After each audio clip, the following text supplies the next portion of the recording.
நீங்க எனக்கு 15,000 மட்டும் கொடுத்துட்டு உங்க கனவு வீட்டை கட்ட பணத்தை கொடுங்க.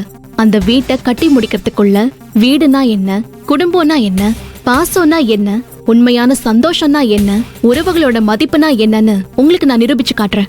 அதுக்கு முன்னாடியே நான் உனக்கு குடும்பங்கிறது நாம மட்டும்தான், பாசங்கிறது நமக்குள்ள மட்டும்தான், உறவுகளோட மதிப்பு எதுவுமே கிடையாது, உண்மையான சந்தோஷம் அவங்க கிட்ட எல்லாம் கிடைக்கவே கிடைக்காது நான் நிரூபிச்சு காட்டுறேன்.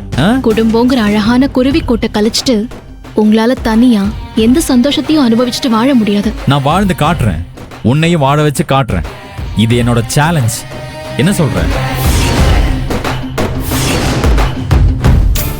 அன்பை விட அழகானது, உறவுகளை விட உன்னதமானது இந்த உலகத்துல வேற எதுவுமே கிடையாதுன்னு உங்களுக்கு புரிய வைக்கிறதுக்காக உங்க மனைவியா மட்டும் இல்லாம இந்த வீட்டோட மருமகளாவும் ரோஹிணி, ரேவதி, கார்த்தியோட அண்ணியாவும் உங்களோட இந்த சேலஞ்ச நான் ஏத்துக்கிறேன்.